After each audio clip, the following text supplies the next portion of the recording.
আসসালামু আলাইকুম ভিউয়ার্স, কেমন আছেন সবাই? আজ আমি আপনাদেরকে নিয়ে যাব রংপুর ওয়াটারল্যান্ড চিকলি পার্কে।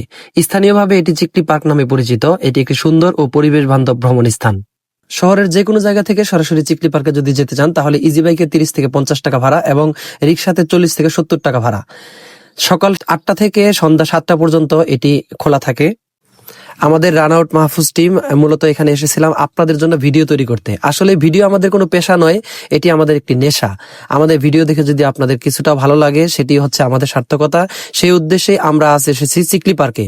এখন আমি আপনাদেরকে আমরা একদিনে যে ভিডিওগুলো তৈরি করছি সেগুলো আপনাদের মাঝে উপস্থাপন করছি। এখানে লক্ষণীয় বিষয় যে আমি কিন্তু প্রতিদিন সময় পাই না আপনাদের জন্য ভিডিও তৈরি করতে। সপ্তাহে 5 দিন কোনো সময় থাকে না, সপ্তাহে 2 দিনে এটা করি। এই 2 দিনে যে ভিডিওগুলো করেছি সেটি আপনাদেরকে এখন ক্রমান্বয়ে তুলে ধরছি। দর্শক, আসুন একটা গল্প শোনাই। কেয়ারলেস স্বামী অফিস শেষ করে বাসা আসার সময় তার ওয়াইফ তাকে এসএমএস করলো,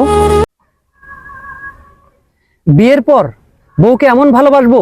নারী তেলাপোকাকে ভয় পায়, আবার সেই নারী সন্তান জন্ম দেওয়ার সময় পৃথিবীর সবচেয়ে বড় কষ্ট সহ্য করে। পরকীয়া প্রেম, সে তো জীবন ধ্বংসকারী গেম। আজকাল প্রেমের নামে চলে কত কাহিনী। পার্কে গিয়ে দেখা যায় শত শত জুটি, এরা আবার কোন বাহিনী? নেতা থাকবে নেতার জায়গায়, আমি থাকবো জেলে, কি লাভ হলো রাজনীতি করে বউ পোলাপান ফেলে? ইচ্ছে করে বাবা তোমায় বানিয়ে রাখি রাজা, যেখানে থাকবে বিশাল সাম্রাজ্য আর আমি থাকবো প্রজা। বাবার পেশা নিয়ে যদি তুমি লজ্জিত হও তাহলে মনে রেখো তোমার শিক্ষার অভাব আছে। হায় রে মানুষ, আমাদের হায়াত ফুরিয়ে যাওয়াটাকেও আমরা এতটা ভয়। বাবা মায়ে খাবার পায় না কিন্তু ছেলে বেনসনে মারে টান। দেশের নির্বাচন নিশ্চিত, সরকার গঠন নিশ্চিত, অনিশ্চিত জাতির সুখ। পারবে কি কেউ দূর করতে এই নির্যাতিত জাতির দুঃখ? কবিরাজের নিজের ঘরে সুখ নাই, অথচ অন্যের দেয় সুখের তাবিজ। স্কুল কলেজে বর্তমানে লেখাপড়ার বড় অভাব, ক্লাস ফাঁকি দিয়ে ঘোরাঘুরি করা এটাই যেন স্বভাব।